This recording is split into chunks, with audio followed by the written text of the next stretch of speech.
Hello friends, मैं इस video में आपको बताऊंगी डिविजिबिलिटी रूल के बारे में। सो फ्रेंड्स, इसकी हेल्प से हम कई सारे क्वेश्चंस को कुछ सेकंड में ही सॉल्व कर सकते हैं। ये बहुत हेल्पफुल रहते हैं हमारे लिए। तो चलिए देखते हैं। पहला है 2 से विभक्त होने का नियम। फ्रेंड्स, कुछ नहीं होता है, हमें इसके लिए क्या करना होता है, हमें सिर्फ उस संख्या का इकाई का अंक देखना होता है और इकाई के अंक में अगर 0, 2, 4, 6 या 8 इनमें से कुछ भी हमें नज़र आता है तो हम ऐसे ही बता सकते हैं कि वो 2 से विभक्त होगी। तो फ्रेंड्स, यहाँ देखिए एग्ज़ाम्पल है। तो ये इस एग्ज़ाम्पल में हमें सिर्फ इस इकाई का अंक देखना है और इकाई का अंक क्या है, 6। तो ये पूरी की पूरी संख्या 2 से विभक्त होगी। नेक्स्ट एग्ज़ाम्पल है, इसमें भी सिर्फ हमें इकाई का अंक देखना है। तो इकाई का अंक यहाँ पे क्या है, 2 है। तो ये संख्या भी 2 से विभक्त होगी। अब नेक्स्ट है 3 से विभक्त होने का नियम। फ्रेंड्स, इसमें हमें क्या करना होता है, जो संख्या दी हुई होती है उनका सभी का योग कर देना होता है। तो यहाँ पे जैसे आप देख रहे होगे, मैंने इन सभी का योग कर दिया है और फिर उसका योगफल देखना होता है कि वो 3 से विभक्त हो रहा है या फिर नहीं हो रहा है। तो फ्रेंड्स, इसका योगफल क्या प्राप्त हुआ, हमें 30 मिला। तो ये देखना है कि 30 3 से डिवाइड हो रहा है या फिर नहीं हो रहा है। तो फ्रेंड्स, 30 जो है वो 3 से डिवाइड होता है। तो ये पूरी ही संख्या 3 से विभक्त होगी। नेक्स्ट है ये एग्ज़ाम्पल।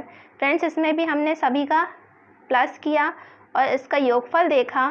तो हम जैसे कि देख सकते हैं कि 3 से डिवाइड नहीं हो रहा है, तो ये संख्या 3 से डिवाइड नहीं होगी। नेक्स्ट है 9 से विभक्त होने का नियम।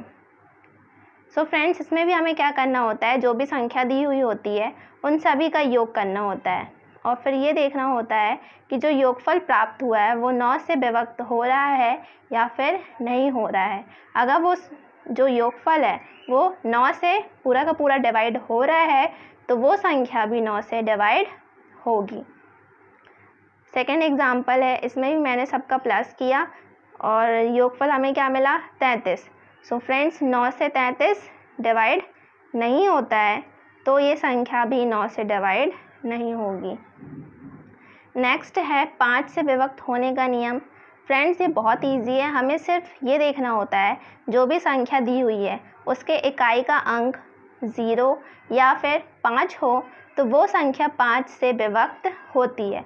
जैसे कि आप यहाँ पे एग्जाम्पल देख रहे होगे, ये दोनों एग्जाम्पल में इनके इकाई का अंक क्या है, एक का 5 है और एक का 0 है। तो ये दोनों संख्या 5 से पूरी की पूरी विभक्त होगी। नेक्स्ट है 4 से विभक्त होने का नियम। फ्रेंड्स, इसमें हमें ये देखना होता है, जो संख्या दी हुई है उनका इकाई का अंक और दहाई का अंक लेना होता है।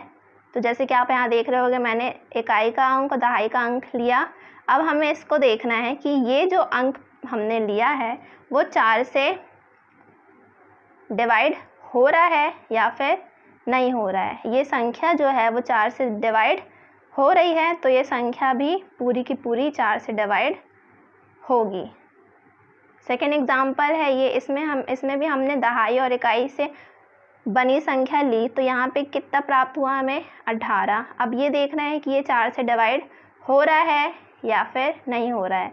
तो ये 4 से डिवाइड नहीं होता है, तो ये संख्या भी 4 से डिवाइड नहीं होगी। नेक्स्ट है 8 से विभक्त होने का नियम। फ्रेंड्स, इसमें हमें ये देखना होता है, ये जो संख्या है इसमें से हमें क्या लेना होता है, इकाई, दहाई और सैकड़ा, इनसे बनी संख्या ली हमने। तो ये यहाँ पे मिल गया हमें 328। अब हमें ये देखना है कि ये संख्या 8 से डिवाइड हो रही है कि नहीं हो रही है। तो फ्रेंड्स, जैसा कि ये पूरी की पूरी संख्या 8 से डिवाइड हो रही है, तो ये संख्या भी 8 से पूरी की पूरी डिवाइड होगी। अब सेकेंड है, इसमें भी हमने इकाई, दहाई और सैकड़ा से बनी संख्या ली। अब हमें ये देखना है कि ये संख्या जो है वो 8 से डिवाइड हो रहा है या फिर नहीं हो रहा है। तो फ्रेंड्स, ये 8 से डिवाइड नहीं होगा, इसलिए ये संख्या भी 8 से डिवाइड नहीं होगी। अब नेक्स्ट है 11 से विभक्त होने का नियम। फ्रेंड्स, इसमें हमें ये देखना होता है, क्या करना होता है, इसमें हमें स्थानों के अंकों का योग, सम स्थानों के अंकों का योग माइनस विषम स्थानों के अंकों का योग का अंतर, मतलब हम इन दोनों का अगर सॉल्व करें तो उनका अंतर अगर 0 हो या फिर ऐसी संख्या प्राप्त हो जो 11 से पूरी की पूरी विभक्त हो रही है तो ही वो संख्या 11 से विभक्त होगी। तो चलिए एग्जाम्पल समझते हैं। जैसे कि ये एग्जाम्पल है,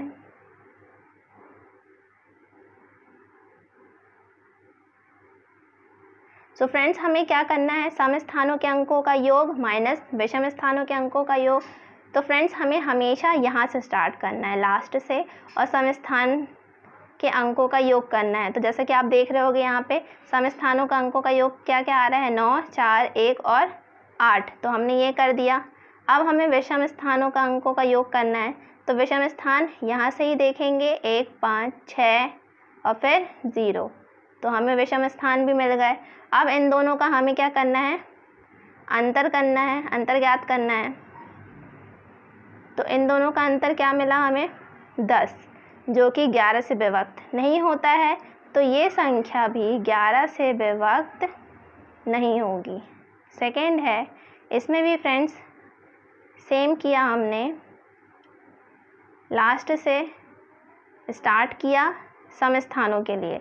तो सम स्थानों के लिए यहाँ से यहाँ 5 और ये 5 हो गया सम स्थान के अंकों का योग। और अब हमें क्या लेना है, विषम स्थानों के अंकों का योग ज्ञात करना है। तो यहाँ से ही हम विषम स्थानों के अंकों की ओर जाएंगे। तो हमें क्या क्या प्राप्त होगा, 6, 3 और 1। अब हम इनको सॉल्व करें तो हमें 0 प्राप्त होता है। तो हमने अब भी देखा था कि अगर इन दोनों का अंतर 0 आए या फिर ऐसी संख्या आए जो 11 से विभक्त होती है तो ही वो संख्या 11 से विभक्त होगी। तो यहाँ पे हमें 0 प्राप्त हुआ, तो ये संख्या भी 11 से विभक्त होगी।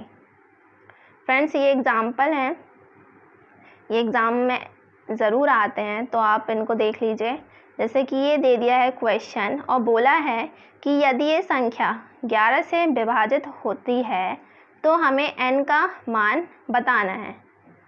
तो क्या करेंगे हम सबसे पहले तो सम स्थानों को देखेंगे। तो जैसे कि यहाँ पे आप संख्या देख रहे हो, तो अब भी मैंने बताया कि हमें कैसे सम स्थानों को पता लगाना होता है, लास्ट से कभी भी। तो ये हो गया, और ये सम स्थानों के अंकों का योग क्या आ गया, n+2। अब विषम स्थानों का लेना है हमें, तो ये 4 और फिर 7, ये दोनों प्राप्त हो गए। अब हम इन दोनों को सॉल्व करें तो हमें क्या मिलेगा, n+2, और इन दोनों को सॉल्व करने पे क्या मिलेगा हमें, 11। अब इन दोनों को सॉल्व करते हैं तो n-9। अब हम n में ऐसी क्या संख्या रखें n की जगह में कि हमें या तो 0 मिले या फिर ऐसी संख्या मिले जो 11 से विभाजित हो। तो यहाँ पे ऐसी संख्या क्या दिख रही है हमें, 9 दिख रही है। तो हमने यहाँ पे n की जगह 9 रखा, तो 9 - 9 = 0 आ गया। तो ये संख्या 11 से विभक्त होती है। तो हम इसकी हेल्प से हमने ये क्वेश्चन सॉल्व कर लिया। सेकेंड एग्जाम्पल है, यदि कोई 10 अंक की संख्या, फ्रेंड्स यहाँ पे आप देख रहे होगे ये संख्या दी हुई है,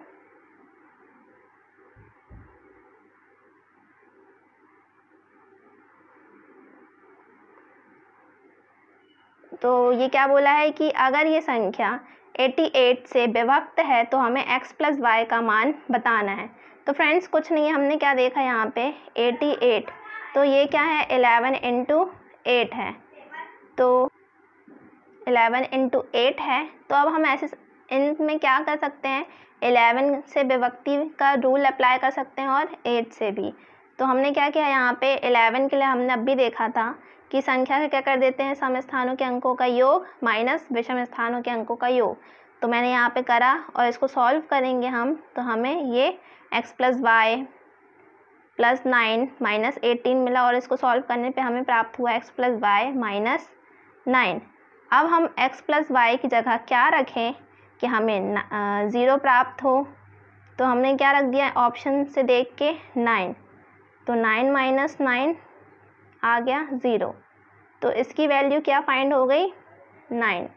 फ्रेंड्स देखा आपने, इसकी हेल्प से हमने कई क्वेश्चंस सॉल्व कर लिए। तो फ्रेंड्स इस वीडियो में इतना ही।